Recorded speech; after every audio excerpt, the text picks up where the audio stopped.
I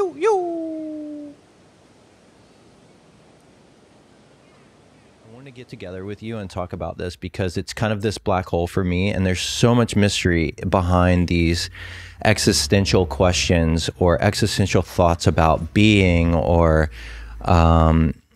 multiple dimensions, the science, the physical form, the space that exists that we think we understand and people are talking a lot more about, and it's out there. And you know, growing up for me, I lived in the South in Texas, and I was a Presbyterian boy.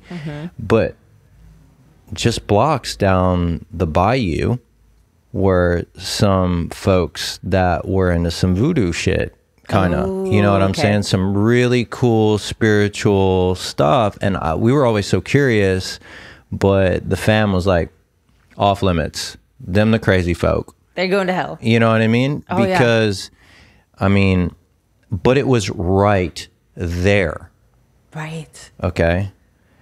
And seemingly, looking back, it's just like now 30 years later, I'm thinking, damn, I wish I could talk to them folk.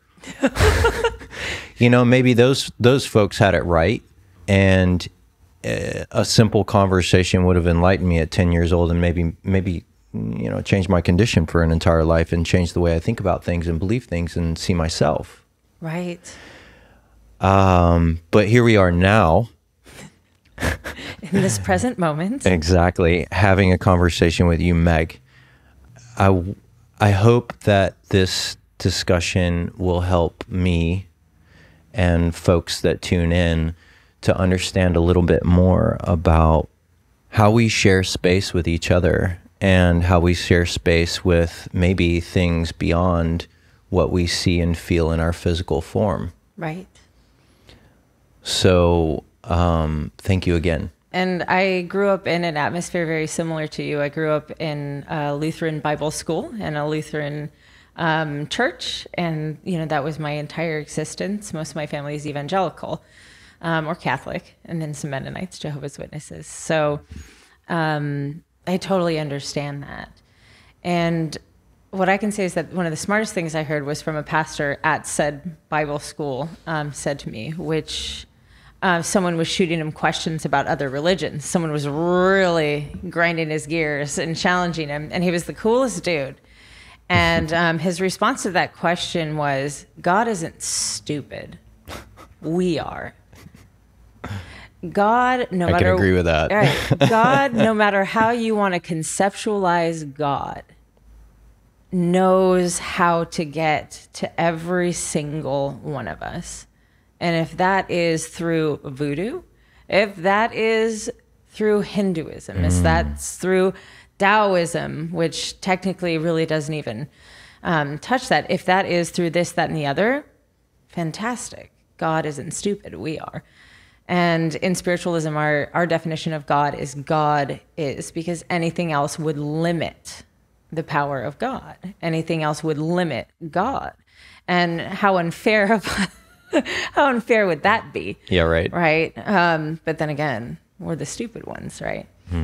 And so when we're raised with these concepts that we are taught that are absolute truth, which is 100% true of how I was raised. This is absolute truth. No matter what you see outside it that contends it, blame that on the devil, right?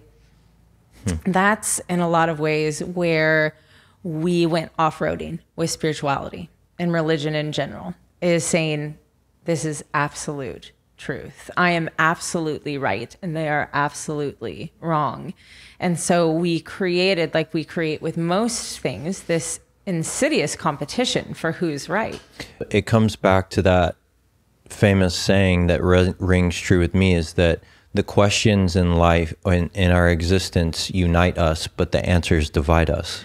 Oh, I love that. And it's where you can hang on to a belief, and if someone doesn't agree, we're like, get the fuck out of my space. Let's box. Or let me convince you until the end of time to come to my side. Otherwise, we're not going to hang. Right. So anyway, I'm picking up what you're putting down. It's amazing, isn't it? And what's interesting is that one of the reasons why, you know, when we're in communication with spirit, and even if you just look at everything that's going on, one of the reasons why we are fighting as much as we are right now, because this is divided. I mean, we are divided. Race, sex, where you live, how much money you have, the kind of clothes you wear, what color, I mean, you name it, what church you go to. Everything. And judgy, mother. Chill out. No, please remain calm. Yeah, exactly. But it's all there for us to work through to get to really what's next, which is a unification. And I think that's why people are seeking things like, okay, let's talk about dimensions. Let's bring physics into this. Like, that's when you know when we're trying to unify is when we're trying to bring science into it. But we're divided on that too. What are you going to do? And so we can all start having language that represents the golden threads of truth that we all believe, you know, because there's so much more that we have in common. And everything that we don't have in common is usually something we made up, right? To divide. Haven't we made all this shit up anyway? Oh, so much of it. We've literally created, you know, all of this. Yeah. Right? That's where I'm at. And that's rough. And that's why we blame so much, because we'll look around and think, oh my God, we created all of this. And oh, shit, we need someone to blame. Who's it going to be? Who's it going to be today? Should we blame the Muslims? Should we blame the Christians? Oh, should we blame this race, that race? It's insanity. But when it all comes down to, in spiritualism at least, what we teach is that whatever somebody believes, whatever pathway they have found to spirit, to God, to the non-physical world, wunderbar. That's great. And we're not here to contend that. Like, spiritualism is a practice, not a religion. A lot like Buddhism, right? And there's as much variation within spiritualism as there is anything else. But it's so important to really move into the concept that whatever you believe is your pathway to whatever. And to some people, the Abrahamic God is God. To some people, they've got a lot of gods, right? The Native Americans or indigenous people of these lands, for example, had, you know, gods of energy is what I like to call them. Right. Elementals almost. Elemental, yeah. Elemental gods rather than spirit gods. I shouldn't say rather than. I would say it's just semantics at that point. Right. But I see them as these energy gods because there's movement involved. Right. The seasons, the trees, the tides, the sun, the wind, the earth, right? And even their names were parts of these spirits. I've got a. It's amazing. I've got a spirit guide named Running Eagle. I get it. Really, that's beautiful. and so that I think what is it? There's hundreds of religions and a multiple of 300x gods that are associated with X number of religions in the world. Right. And there was a moment in time for me, and I know we're talking about religion here, but I think it is the foundational of the U.S., the Western world, the globe. In many ways, we're moving in all kinds of different directions, opening our mind to other non-Western and Christian, let's say, beliefs. When I say we, I mean the stats are there. Yeah. The data's there. It 100% is. I mean, the two largest religions, obviously Muslims slightly outnumber Christians. Same God. That's the Abrahamic God, same lineage, right?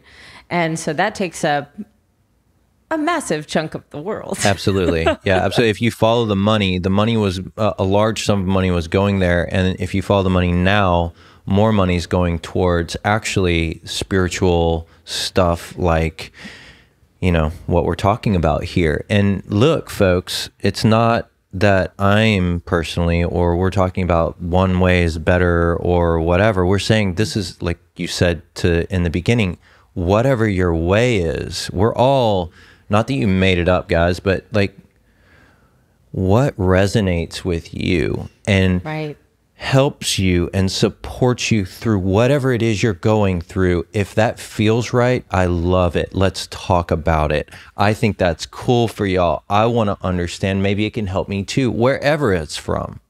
Right. So no judgment on the stuff, but we're talking about here, like historically, here's what's happened. And what's happening is that the trend has been, right, very focused on the majority towards a singular thing in our understanding through the Bible of the word and so on, and our translations of that and various different, wow, it's a lot. It's so much. So many iterations. And Native Americans, I resonate with that. Buddhism, I super resonate with a lot of principles there.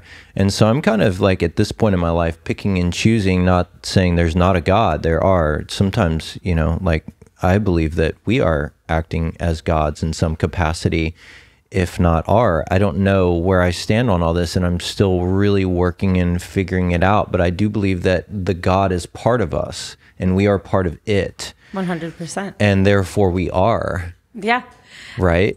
I did a podcast a long time ago, and someone asked me if I offended people. And I said, well, I try my hardest not to, but sometimes it happens. And the most offensive thing I think I've ever said, and I damn near cleared a room, and I wasn't prepared for it either, was that we are God.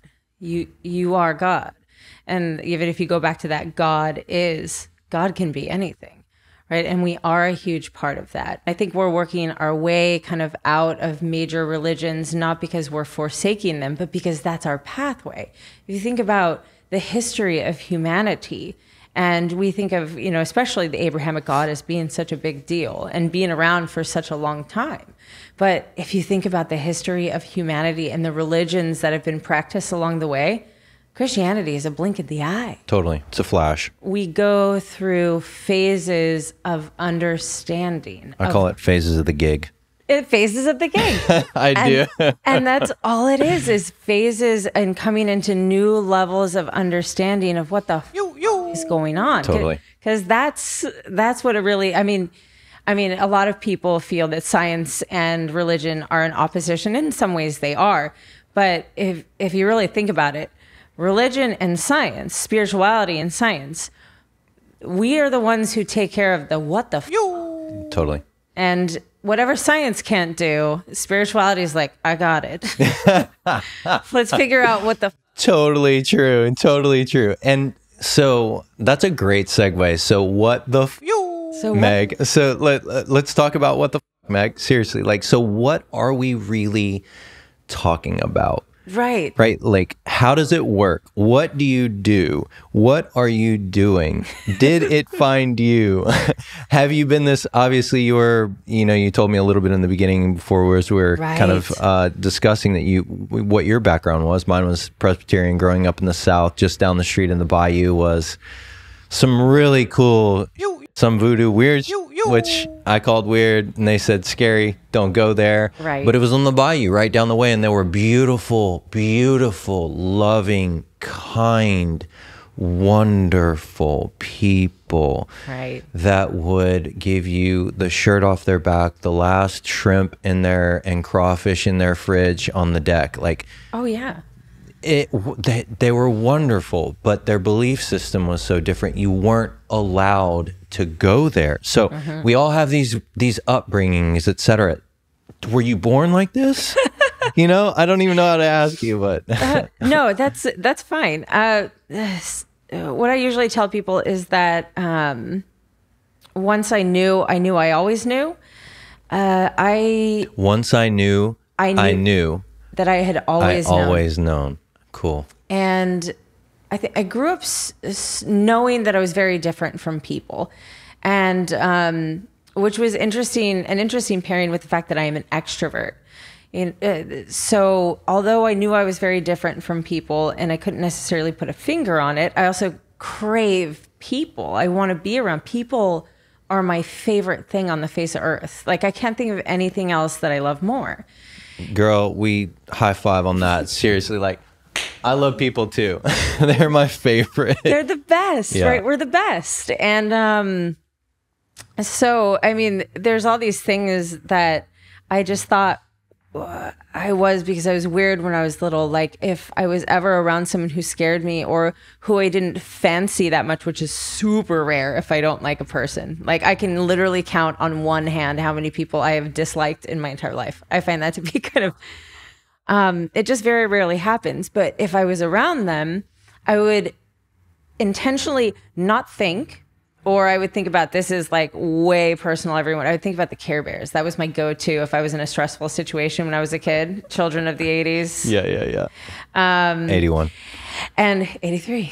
And so I would literally try to think nothing or just think happy thoughts when I was around them, because I assumed that they would also know what I was thinking, because I knew what other people were thinking. Couldn't necessarily always put it into words, but I always knew what people were thinking. And it did give me a leg up in a lot of things, especially speech competitions when I was a kid, because you know what the judges are thinking. And so I would always be so cautious about my thoughts around people, because I just thought that they could. And now I look back and I'm like, oh my God, bitch, you're totally psychic. But I love what you're saying right now. But I just thought I was a weirdo. But it did find me when I was an adult. And it didn't just find me. It chased me down like a dog, and it tackled me off the side of a damn cliff. And I was very violently redirected in my life. And it started with me blacking out while driving. Completely sober. Oh dear. Never lost consciousness. It happened a few times. Got my license pulled. Anyway, they never could exactly figure out what was wrong with me, but that's what kind of put me on a health journey and put me in a new place in the county and into an entirely different life. I lost my apartment. I lost my job. I lost everything. And I started all over in beautiful Encinitas, California, which is a beautiful place in California where broken people go to heal. Encinitas? Encinitas. Well, Encinitas. Encinitas. We're bringing. Encinitas. Thank you for bridging that very intellectual gap for me. Encinitas. I love it. Effectively, to keep a very, very long story short, a whole bunch of dumpster fires happened in my life. I mean, we'll just dumpster fires, dumpster fires. And all of a sudden I couldn't think. I was too busy in my life to think ever. And you would think that's a problem, but our problem is that we think all day long, constantly. And it's out of our control. I can relate. Right. It's a pain in the butt until you learn how to rein it in, and then it's glorious. Right. And this is something you teach. Oh, yeah. Oh, that's right. Let's talk about that later. Yeah. Yeah. And it was hard for me too. I've got what the doctors like to call ADHD. So me learning how to meditate and control my mind was comical at at best. But yeah, so dumpster fires. And essentially what started happening is I started seeing things and sensing things out of the corner of my eye. And as a former psych major, eventually this built up to the point where I was convinced, I was like, you know what? I just need a pill. Is what I need. And I ended up going to a shrink and kind of explaining to this shrink exactly what was happening to me. And her response dumbfounded me, because I felt that it was so statistically unlikely that this would be this response from this shrink, who looked at me and said, my cousin sees spirits. And then I almost threw up in my mouth, because here is a girl that literally missed weddings. I missed being a bridesmaid twice because I refused to walk into a church. The only time I had been into a church before I went to my church, which I'm now a minister at, ironically, was for my grandmother's funeral. And that was over the span of 15 years. The only time I ever stepped. I hated church. Hated spirituality. And that's when the journey started, and finding people who are kind of like me, who do things like me. And as it was carrying on, it just kept ramping up, this sensing and this seeing of things out of the corner of my eye and knowing things before they were going to happen. And it was really gnarly. And I can't even imagine what that feels like. Like what kind of weight comes along with this. Oh, it's but nuts. At the same time, like you've got to be resilient. You've got to be resilient. I can see that and feel that in you for sure. I'm like not trying to be weird or creepy, but you know what I mean? Like I can. You've got to be resilient and strong as to be able to manage this. I can't even imagine. You really do. And that's something I have to congratulate, I think, my parents on. Absolutely. This is one of the best influences they had on me was we're a resilient bunch of people. You just get shit done and you don't whine or complain ever. Of course, just there was the others. Keep going. Just keep going. Cassandra, my other guide's favorite thing to say. Of course, there's the negative side of that too, which was fun working through. But it feels like you're completely alone and it feels like you're crazy. You think I am crazy. This is crazy. But over here, you know you're not. And you don't know which side to believe. I'm thinking I'm crazy because logically and practically, I'm insane by so many metrics. The medical. Right. And then over here, there's this like pleasant little voice that just says, no, you're not. You're okay. This is how it's supposed to be. And then I finally broke down and I found a me. And that's when things really kind of started, all the dumpster fires started going out. And eventually I found my church, and then eventually I became Reverend Meg. Wow. That's the short version. I can't imagine what all of that must have, like, the volatility of the journey and the emotions and the feelings and so volatile. the things that you must have gone through to get here. I have to ask, how do you feel now? Oh my God, I feel amazing all the time. You found yourself. I feel amazing all the time, she said. I feel amazing all the time. So it's not like I'm completely, because people ask me all the time, are you just floating on sunshine all the time? And it's, for the most part, yeah. But I still get tired. Every once in a while, I still get triggered by something, but it's a completely different phenomena. It's so fast, right? I'm so fast to catch that and recognize where I am in that moment and vocalize it and return back to center. It's like I'm the tightest little rubber band in the drawer now, just snaps right back. And I think the most incredible thing about developing, and I mean, this is past developing, psychic abilities, mediumship skills, more words, right? Is working on yourself and focusing inward, which is not something that you're taught to do in a Western perspective. It's all about looking upward, right? And giving everything over to the Abrahamic God or everything over to Jesus, and you're completely out of control. Whereas, Buddhism, Taoism is very much so about going in. And that's the best part, going in and working out everything within yourself in your subconscious mind and getting yourself to a point where you have virtually no fear. And I think that that is the most priceless part about my entire journey is having so little fear. I'm not even afraid of spiders anymore. Which is awesome because I was terrified for a very long time. The fear or the T word, as I like to say, trauma, the things that happen to us or that we experience is what I like to say. And there's so many different approaches to this because for sure there were things that happened to me, but it was an experience, and that's the way I like to see it so that I don't play the victim. But then this victim thing is like just another word, but it's very real. Oh yeah. It's very real. Okay. But for me personally, in my little world, I'm just like, stuff happened. I went through some stuff and I'm dealing with it. Well, some of the things I've been dealing with for my entire life, Right. And I remember the day I went to church to figure it out and get help. I needed help more than anything ever in my life. One day, I'll never forget the day. And I was in a foreign country. And so I went to the church and I was just looking for, I don't know, salvation, something, anything to help. Anything. My situation. Like I was just like praying to all the gods. It was like someone, something, right? So I went to the church and the church was closed.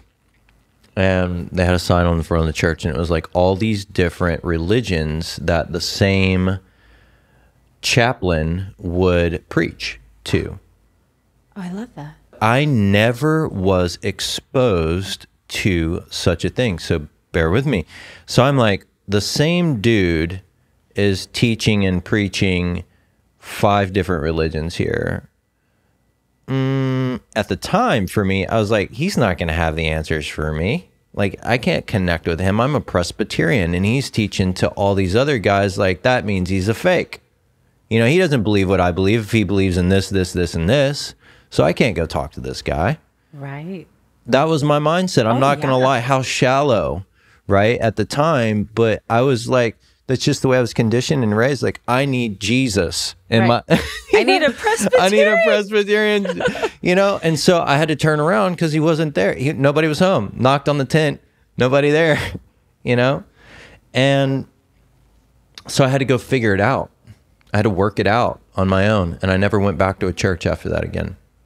Oh, that's amazing. And so I've been on my own journey now for, I was 21 at the time. And I've been on my own discovery journey since then, like this, with my walls up, you know, like hood on. That, you know, religion's not for me. You know, spirituality, I grew up, that was weird. Nope. I'm going to just go in. I'm going to go inside. I'm going to drink. I'm going to party. I'm going to talk to as many people as I can about what's going on in their life. And maybe there's going to be a sign or a signal somewhere, a flag that's like, oh, that resonates with me. But no, really not. I mean, yes, kind of along the way Buddhism did and a lot of other concepts. Right. But I found my own sort of thing and my own way. And more recently, and I say very, very recently in my life, I found my way. And I mean, it was like last year, like 6 months ago. And yeah, I'll disclose it. Sure, why not? It was the fact that for me, that I am everything and I am also nothing, right? Yes. Okay, but more importantly, I am like everything and nothing. There's not one takes precedent or priority over the other. It is all level and equal. And look, folks, judge me, don't judge me. I don't give a f at this point because I got it worked out. Is if you are that, nothing else matters. Literally, death, all good, ready, not a prob. Because if you're the light, if you're love, if you're all these things, if someone had been telling me this, if I had gone to the chaplain right that day and he said this to me, I'd have been like, thank God, I don't have to worry about this shit. Wonderful. You know, or if I had gone down the bayou as a kid and somebody started talking to me like that rather than, and I'm not saying that Presbyterian's wrong or this, that, and the other, but it was just so narrow, so tunnel vision on a very specific set of rules. And I'm not saying it's right or wrong, but what I'm saying is what I found to work for me. This is no religion that I am nothing and I am everything, but it's the answer. It's like there's a hole with a keyhole and this is the lock and key, bro. It's amazing. Oh, I love that. And in that exploration and journey of discovery of this thing, right or wrong, I've raised so many questions about our existence, right? And the why and the how. And it brings me full circle back to kind of where you growed up and what you just shared with us is like a totally different path, a completely different path and journey. Yeah. But maybe not so different when you look at the whole scheme of things, I mean, how many people are on the earth? Like 9 billion or something like that? I don't know. Right. We're all going through some version of something, discovery, trying to ask this question that unites us, right? Right. Of these existential questions of like, why are we here? What are we doing? Why do I feel this way? Right. Why am I so hard on myself? Why am I depressed? Why am I so happy? Can I recreate that? How do I recreate that? Right. How do I balance the scales? You know, why did this person treat me this? Like, we have so many questions that we don't understand, and there's so much mystery in the world. I know. I was going to say that the questions are great. And I think where we get caught up is we get so attached to what the answer is, when questions will always be more important than answers. And I suggest to everybody, you know, take this, I mean, awesome, you know, list of questions and ask them, but make no attempt to answer them. Just let the question be there, because that's part of what makes us human, firstly. And that's really what part of that keeps everything open and keeps everything from being more narrow, is to focus on the questions and just their existence. And if you ask the questions enough times without trying to answer them, you get the answer. You get, I am everything and I am nothing, right? And that's all really spirituality, you know, I think is great for. Is it's not really about finding God. It's always about finding yourself. Totally. I used to ask my friends just for fun, like, yo, if you had like one answer to all your crazy, cool questions, would you really want to know it? Right. It kind of sucks the fun out of the gig for me. You know what I mean? It really kind of kills the fun on the gig, because this whole discovery thing is, this journey stuff is cool. Like, I don't want to just sit here and be like, oh, thank you. My whole life is cool now. I'm good now. I've got all the answers. Yeah. I can just good. check out and drink Mai Tais. Yeah. You know, or whatever it is. And it's so true, because those answers are what really drive us to keep checking back in and grounding with, you know, the combination of, I always like to say it's the combination of realities, the non-physical reality and the physical reality, right? Is really those questions. And furthermore, this cute story that relates, I had, when I first really started in communication with the non-physical world, right? I had this list of questions I freaking wanted the answers to, right? Of all the things everyone says, this is true, and this is true, and this is true, and this is absolute truth. And I'm like, okay, let's, you know, take a look at all of these, and I'm going to get these answers. This is a few years ago. And I wanted to get the answer, and my response was, the answers to these questions do not matter. And I was like, there was a part of me that was a little kicky screamy. I'm like, what do you mean? No doubt. It's like, because we're problem solvers. We want the answer. We got to fix it, right? At least I do. Got to fix it. And the key there is to realize, oh, maybe there's nothing to fix. Maybe everything is exactly the way it is because it has to be for anything to get better. But maybe it's really not about fixing. Maybe it's just about moving forward and evolving. But getting that message, the answer to these questions, and these were huge questions. The answer to these questions don't matter. What's matter is that we take care of what's happening in the present moment, that we take care of ourselves, that we're kind to other people. Yeah. You know, the stuff, you know, our grandmas told us, you know, love people. The stuff all the prophets have told us through every religion throughout time, you know, like love one another. There was no fine print. Mm-hmm. But we just write that fine print and we complicate everything. No doubt.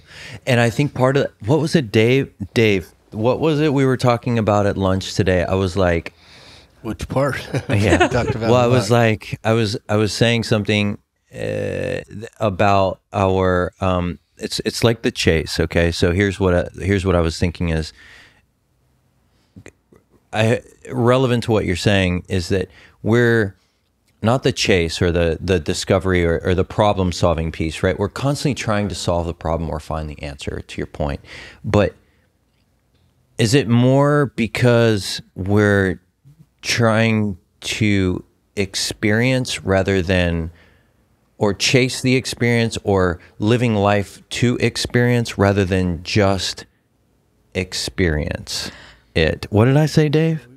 You're talking about how we were talking about the past, the present moment, and the future, that part? Yeah. To live in the moment rather than chase the next moment. Right, because all we ever really have is the present moment. Yeah, exactly. The present moment is the future. It's so difficult, though, when we have plans and goals and agendas and all this stuff, right, that we want to do tomorrow or next, and so there's a difficult, I don't want to say difficult, but it's a monumental challenge, this thing.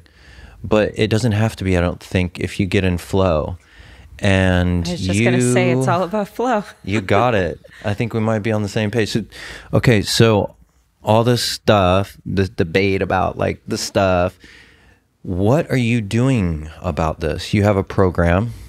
I do. You have your church. You're doing a lot to help people.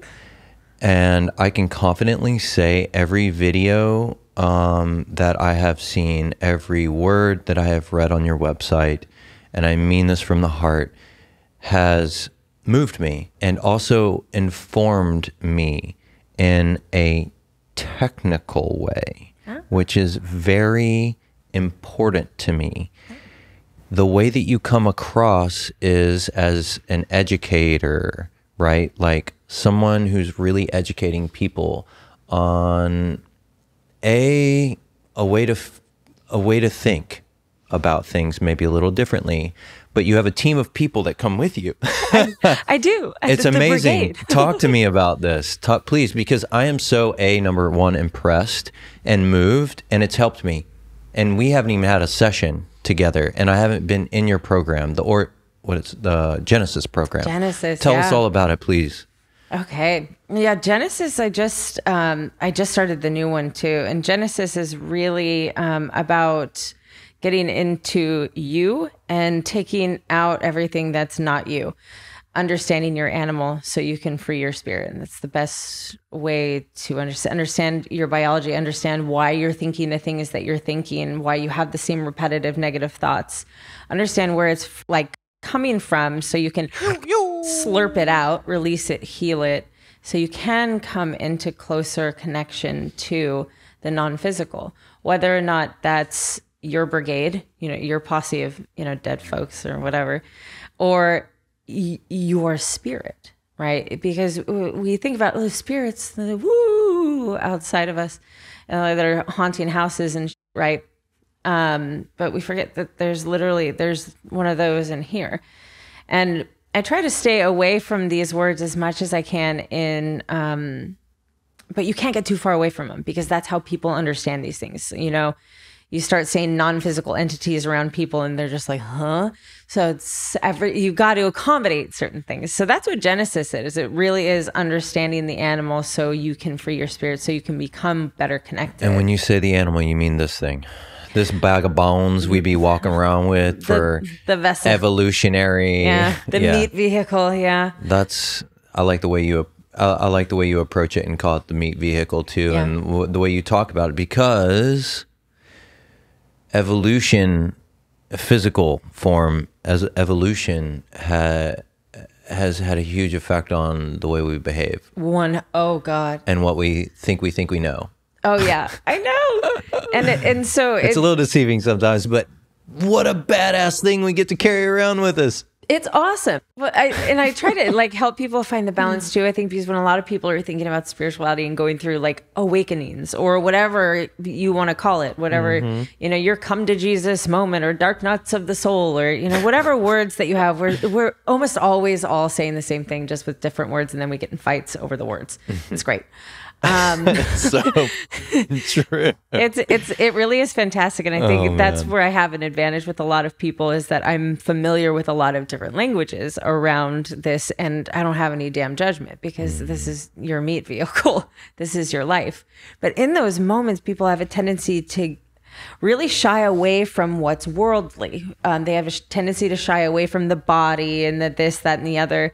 And, you know, that little ring-a-ling-a-ling reminder, we're spirits having a human experience, not humans having a spiritual experience. Whoa, hold on. Say that again? Spirits having a human experience, not humans having a spiritual experience. We're here to be human. See, sometimes people just say things and you're like, damn, I get it. And Thank you for that. We're here to be human, you know, we're here to do human things. We're here to, you know, we're here to eat amazing food. We're here. And now, I mean, the earth is a total playground now. It's a rad time to be alive. They have mimosa flights now, right? I agree. I didn't know nothing about mimosa flights whenever I was in my 20s. Right. That was 20 years ago. Yeah. I was just hanging out the wrong place. Right. I don't know. I don't think they had them when we were, when we were younger. But I mean, life is awesome. The body is awesome. And you don't want to take away from that tangible experience. Like, this is part of the experience, a necessary part of the experience, you know? Which historically, like, a lot of spirituality has like geared us away from, right? Because it can be a distraction, but when you learn how to control your mind, you can pop from distracting to non-distracting thing. You can go from a flight of mimosas to, you know, something that's, you know, a little bit more mellow. But it's so important to remember that, I think, because in spirituality, there's so much damn guilt and shame. And especially when it comes to the body.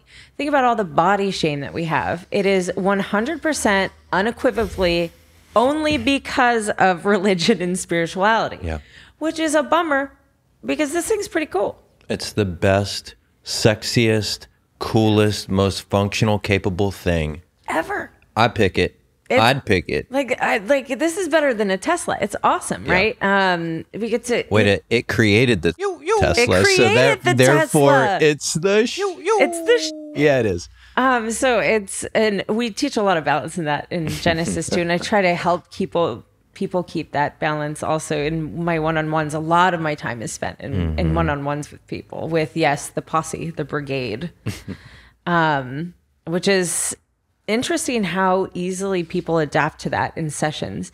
And I have people who I have a couple Hindus, I have 3 Muslims that are clients, I have a bunch of Christians, I have a bunch of spiritualists, I have 1 atheist. He's hilarious. He's a cutie patootie. He calls me once a month. And we have a blast, you know.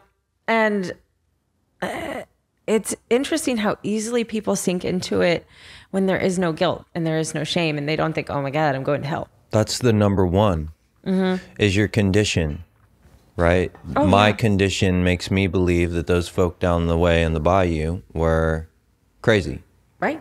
Off limits. Oh yeah, we were told that the Episcopalians across the street were bonkers. Right. So crazy and off limits. But once you bridge that gap of scary and say, actually, let's think about this, and that I'm not going to be judged and I'm not afraid of it, there is no fear, then you're open. Totally. So that you create space for this and you help people bridge that gap, right? Yeah. That's epic. And it's fantastic. And I think I felt so driven to do that because my awakening was just so many dumpster fires in succession, right? Like, just help people avoid the dumpster fires, please, Meg. That's as many as possible. That is my jam, you know. Because sometimes those dumpster fires really do turn into a tire fire, man.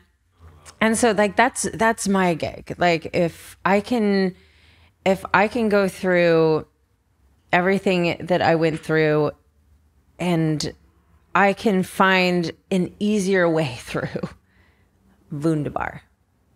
That makes me happy. It's a huge part of my purpose. I think that might be a huge part of your purpose too. Like, just, you know, facilitating an easier road, an easier pathway, a more enjoyable life. And I found that so daunting at first, like stepping into that purpose, like understanding that purpose and being able to see that purpose throughout my entire life. I'm sure you can look back into your entire life and say, oh yeah, shit, it might be kind of my purpose to help people. 100%. Right? But once you really recognize it, the concept of stepping into it is humbling. Like, who the fuck am I? I am nothing. Right? I am nothing. I am literally a crazy blonde chick who's trying not to cuss all the time and regularly fails, right? Let it loose, girl. Right? And so to be able to step into that and say, like, I'm not saying I'm better than, because this is my purpose. It's just my purpose. And I think that was an absolutely epic moment for me. And then dropping any attachments or fear to any judgments people had towards me, because people think I'm bad. And I knew that was going to happen. But now I just have a blast with it. And that's fine. And like, that's cool. Are you kidding me? We do whatever we want. That's the coolest part. This is the coolest part about the meat vehicle. The coolest part about existing in this physical form is that the only one rule that I'm going to follow is my own, which is do what makes you feel happy and love. Follow your happy, baby. Right? Follow your happy. That rung with me this morning when I watched your video. Follow your happy and choose happiness. It's so real, right? because it was such a heavy... it was a heavy conversation that you were having. Right. Switching gears a little, but good segue, because, you know, let me say this way. Thank you very much for sharing how you got here and all that, because, you know, I mean, our history is precious. Yeah. Again, time, right? Time. And experiences are personal, very. And so thank you so much for sharing. That I have some questions about, like, how this actually works. Okay. Because you've been talking about it like it's just like whatever, because it is like you're living it and breathing it and doing it. And I talked to you about this. Right. And I'm like, totally. Totally. Like, yeah. Sure. but really, you know, and I believe it and I believe in it. It caught me 20 years ago. You know, you're down the street with and you were the Bayou folks. You know what I mean? So, but now I'm totally hip to it, but I don't understand how it technically works. Okay. If you understand how it technically works, that would be helpful. I do. Okay. So I'm guessing that you mean the communication with the non-physical. Yeah, like, okay. Are they here? How do they come into our life, into our space? Are they always with us? Cool. Do we get to, like, are they hanging with us now? There's a few here. I'm just kidding. You're like, Do they like to party? I would assume so. They're pretty cheery bunch, actually. So we all have a brigade. Like, I call mine the brigade, mostly because the ghosties with the mosties was already taken by someone else at my posse, church. Tribe, That's posse. sick. Yeah. Yeah. You know, whatever you want to name your posse, it's up to you, right? And we all have them. So even if someone does not believe they exist, we all have them. Some people call them angels because that resonates with them on a Western level, right? Some people see them as animals because that resonates with them on an indigenous level, right? And God isn't stupid. So our guides, our posse, our brigade, the entities that follow us, if we can and will see them, they will find a way to show themselves in a way that will make you comfortable, even if that's a banana, right? So we all have them, and we all have, for the most part, three of these little non-physical entities. And for those of you who are like, oh my God, this is absolute bullshit, ghosts, how do we even talk about this, right? Imagine your mind, your consciousness. It's not physical. You can't touch it. You can't see it. That's that mysterious shit. But it 1000% exists. You use it all day, and sometimes it uses you, right? And so just consider that consciousness, but without adrenaline, outside of an actual body. So they pick us, our our brigade, our posse. We don't pick them. We approve of the arrangement, but they pick us. They pick us because they like us, because they know something that is going to be important to us in our physical life. They've learned something that we are coming here to learn, because that's why we're here. We're here to have experiences and to learn and evolve, and then leave and then come back and do it again until we get to a point where we say, all right, I'm perfect. I'm going to merge with the universe. And I'll just live in space. Yeah. And help hang with these folks? Or how does that work? Like, is it, this is what's so perplexing to me, and you may not even have the answers, and that's cool. Okay. But maybe you do. So, like, I die, and my spirit or my energy exists, for sure. I know that it will, and it does. Whether it's in, like, I'm not going to use the L word, limbo, because that's creepy. It is creepy. But it's out there, you know, it's like doing its thing. In the non-physical world. Floating around in the non-physical, thank you. In the space it's in the between. non-physical world, in the space between. What happens next? I mean, am I in the room shooting podcasts with Lo and Meg? Or am I like, I'm going to be a dog next? Or I'm going to be Elon Musk? Or I'm going to be Logan? Doesn't it? And that's how I became.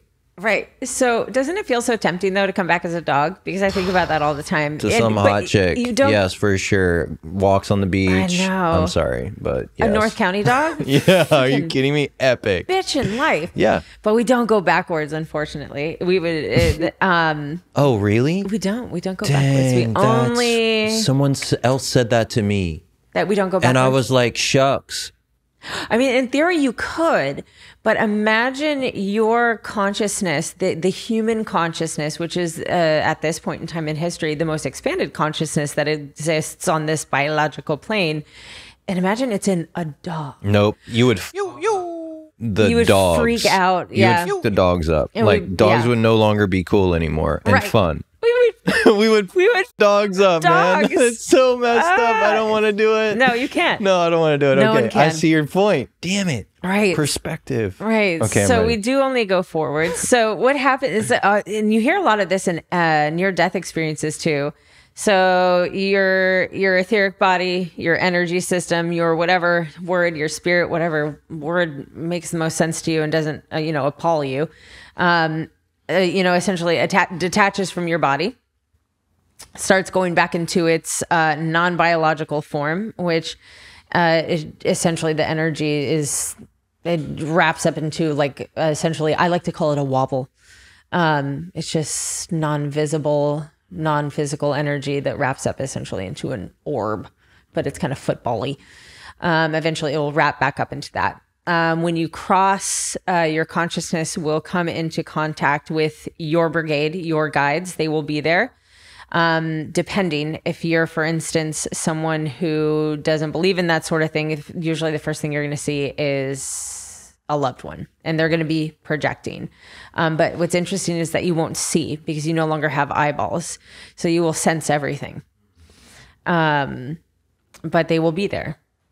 And then eventually your brigade will be there. You will go over your entire life.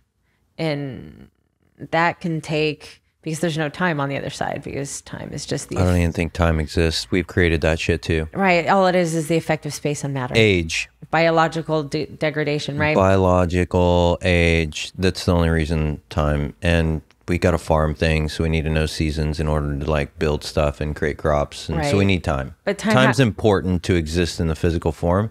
I totally agree. It sucks otherwise. Yeah, it's a structure. Yeah. But it doesn't exist at all in the non-physical world. So on our side, that process can take someone a few minutes. It can take an individual entity a year.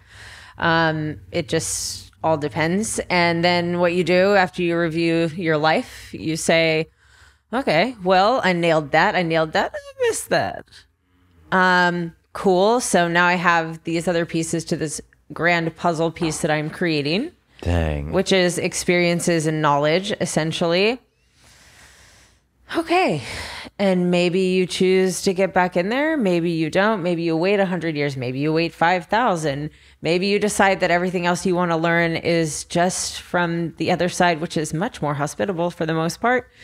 And you just want to watch Earth TV and learn through that way, or communicating with other just bundles of energy, right?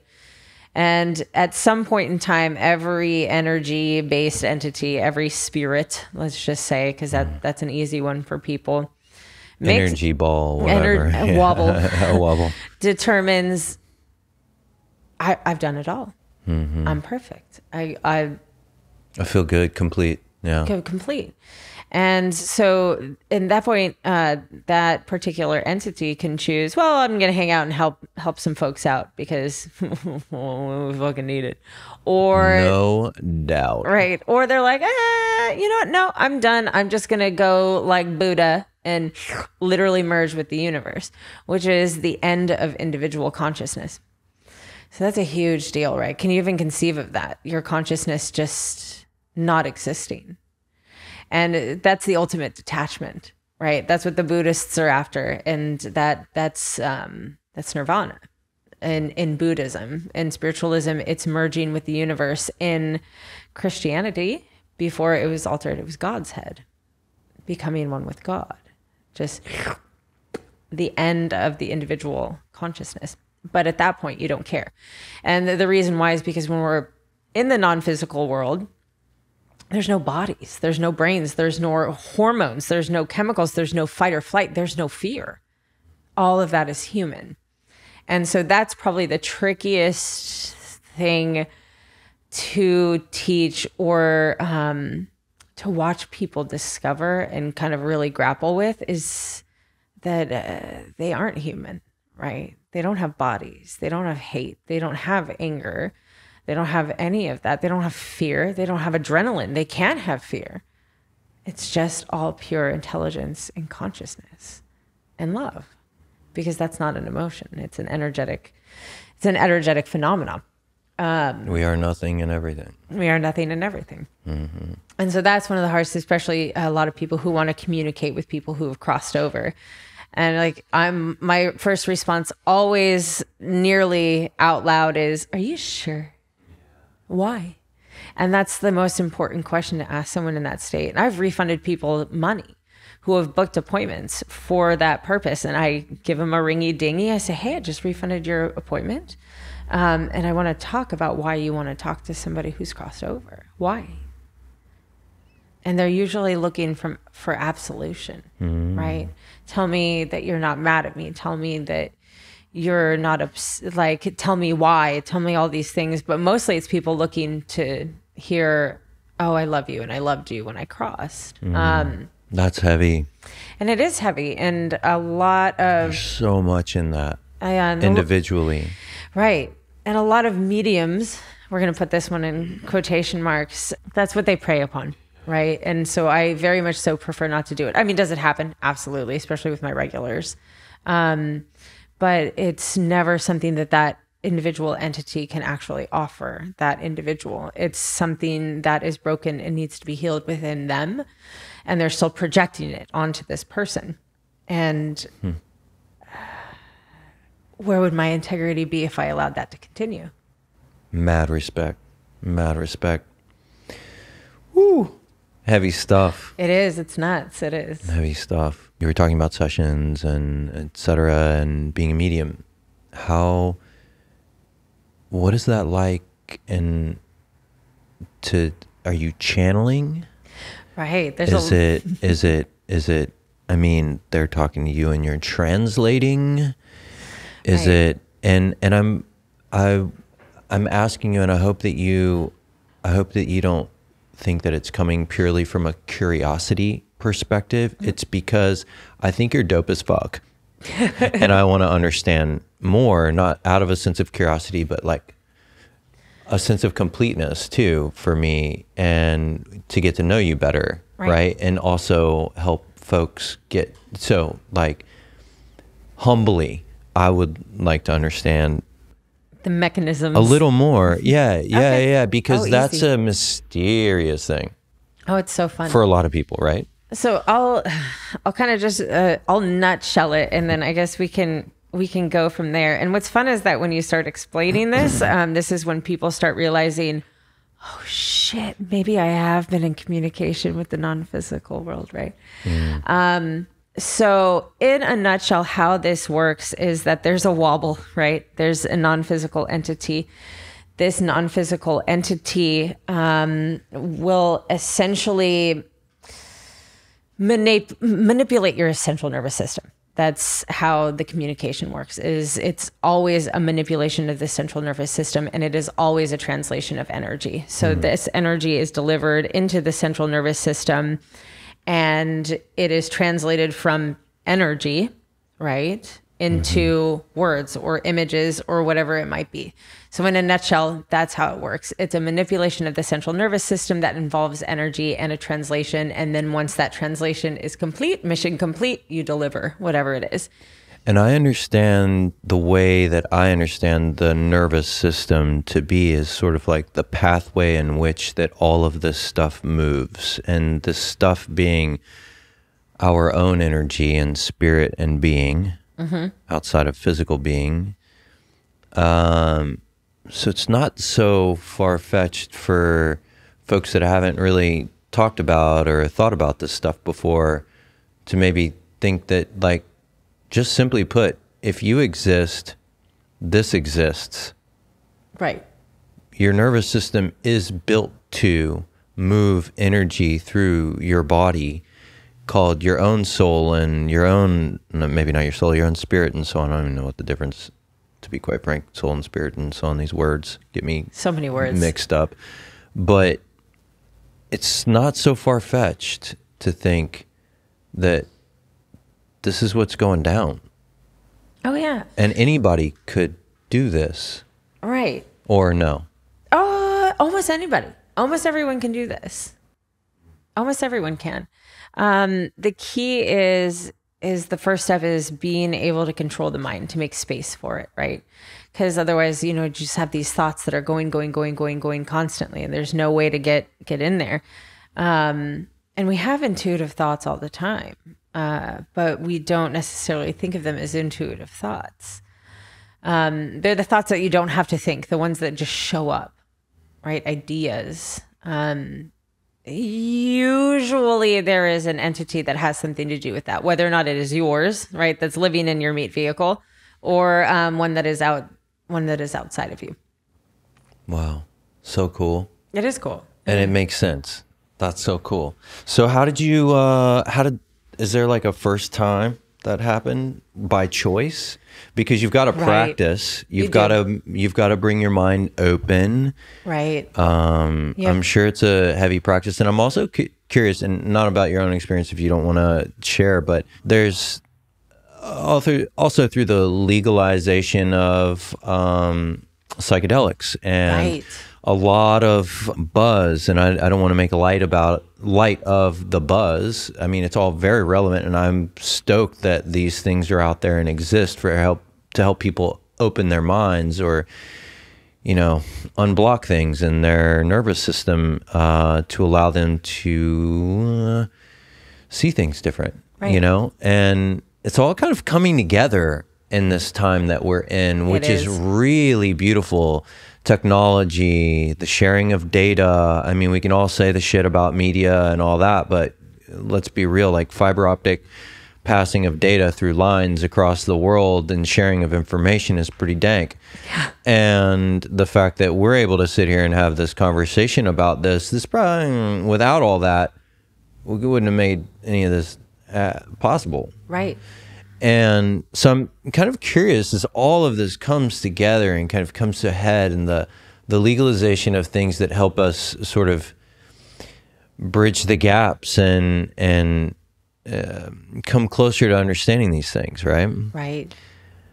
For you, for some people it's that. For some people they have a psychedelic experience, or they go through these things, or they go through a practice. And I don't know that we dove into your history about that, but I'm curious, like, in this case, like, what was your first voluntary, I'm going to do this, and what was that fucking like? Right.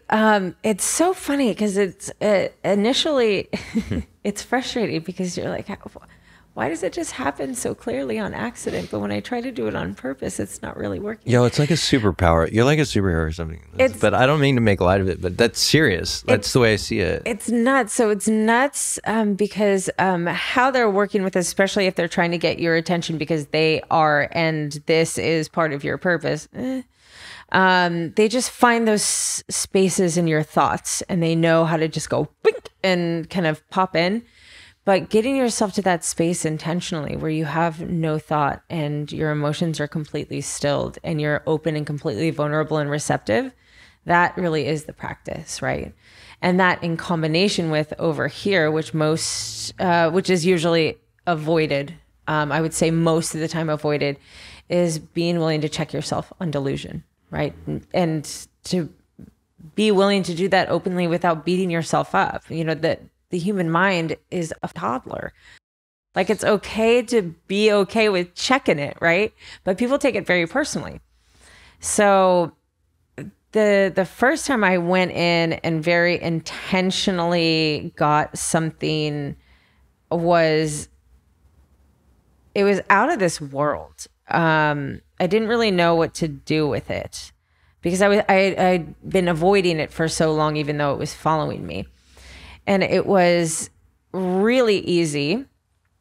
And I think they knew that I needed to see things start happening in real life. I needed some sort of proof because I was still like, just give me a pill for this, right?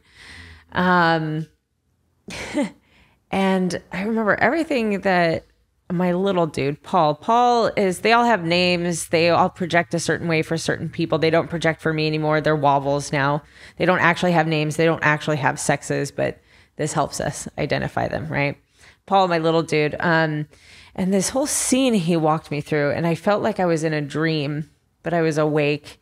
And everything that he showed me happened within a matter of 3 days. It was just bananas. And that's when I was like, maybe I don't need that pill. And that was one of the greatest feelings ever. Maybe I don't need that pill. And I just kept doing it. And, you know, I went to school at my church. My church is also a school. We're minute. We're little, right? And we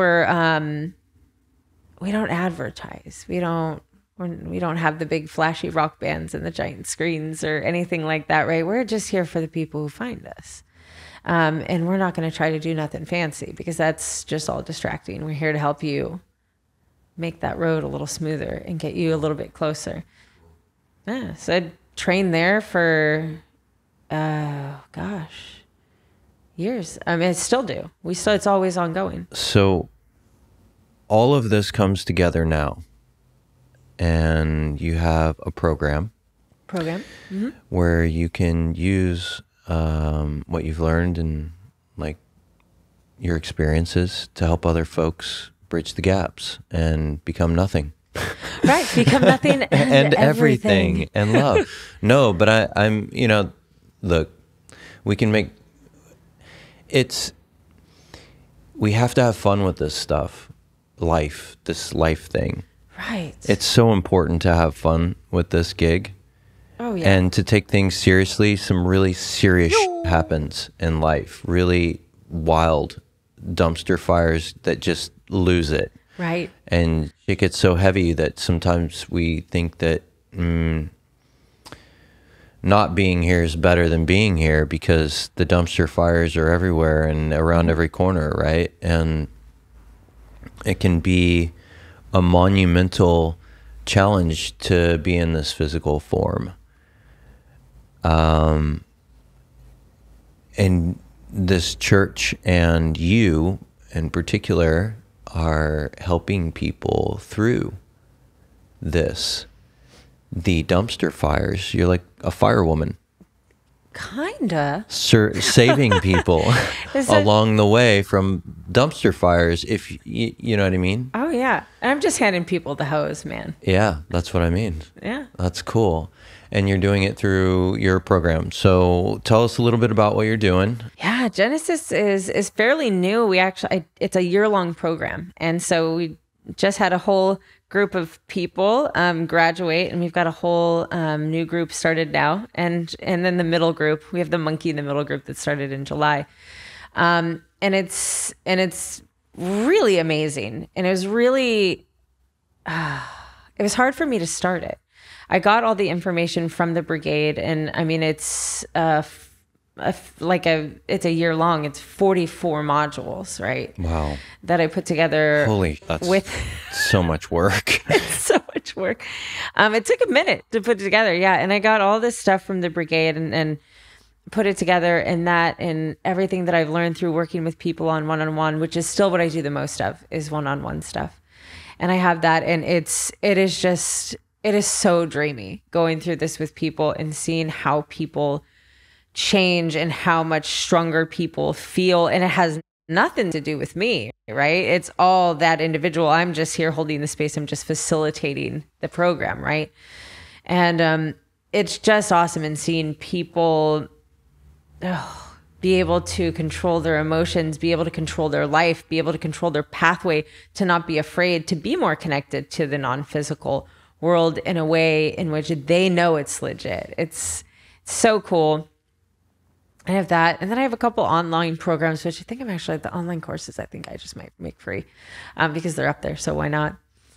And a lot of one-on-ones. I'm local. I'm here in Oceanside. Oceanside? That's right. And have been for a very long time. I adore it here. I never want to leave the beach. Right? Couldn't agree more. It's a wonderful little town. Right. Meg, I am proud and honored to be in this physical space and all space with you. I'm serious. I'm honored to be here with you. You're a gnarly individual, and in the best of all possible ways. And I've learned a ton from chatting with you. Oh, you're awesome. And I hope you know that. I'm working on that. Okay. Yeah. I'm working on my own understanding it, you know? Right. That's the hardest button what to our button. worth is. Right. Yeah. What are we worth, and do we really see it? And that's a tough one to. Right. But when you're convinced that you are nothing and you are everything, it's like not even about me. Right. It's about everything. I just want to have fun not being about me. Right.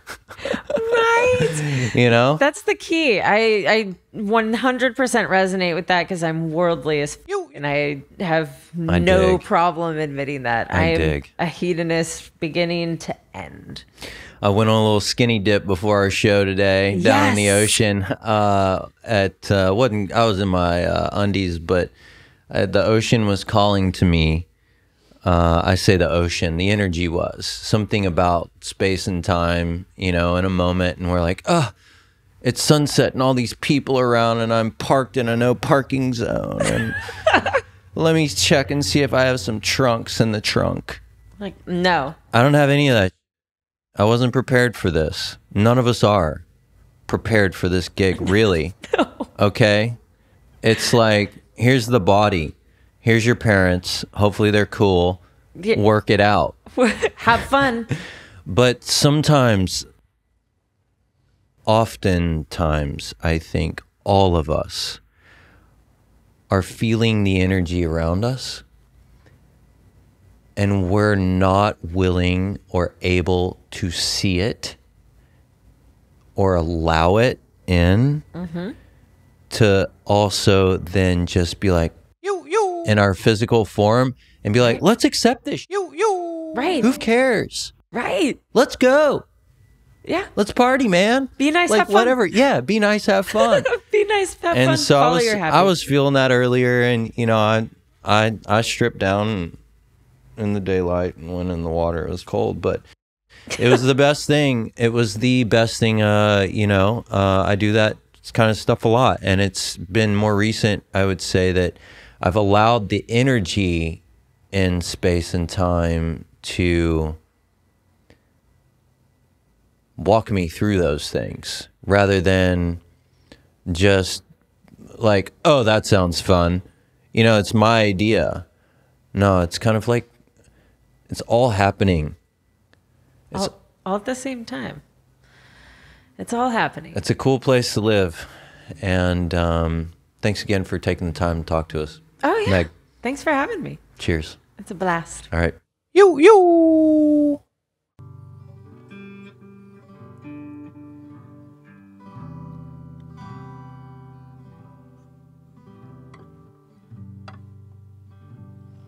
We're gonna get all freaky here.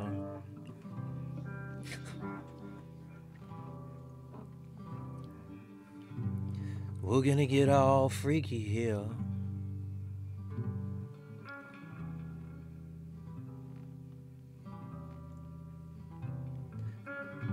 We're gonna get all freaky here.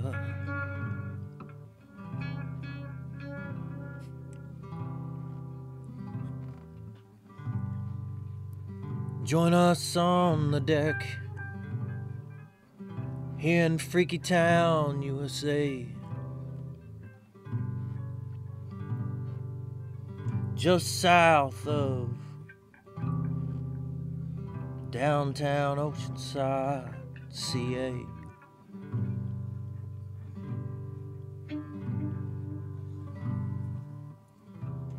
Stick around for a little while and meet the locals, yeah.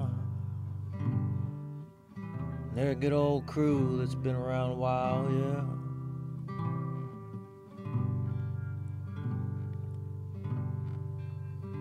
But at the end of the day, take your riff-raff down on the way. Come back tomorrow and spend your money with the local business.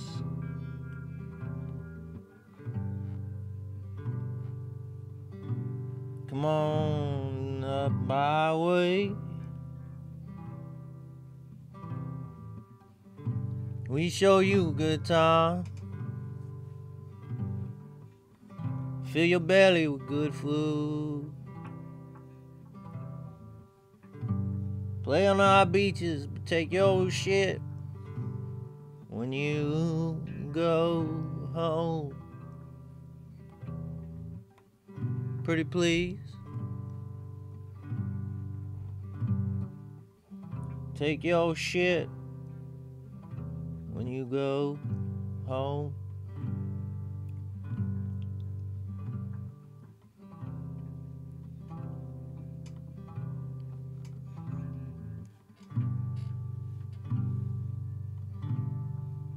I think that's all I gotta say.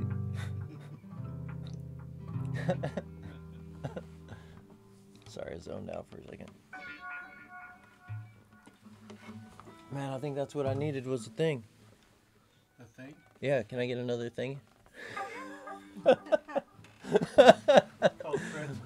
Oh man. Hook me up, man. Oh shit, we're still recording.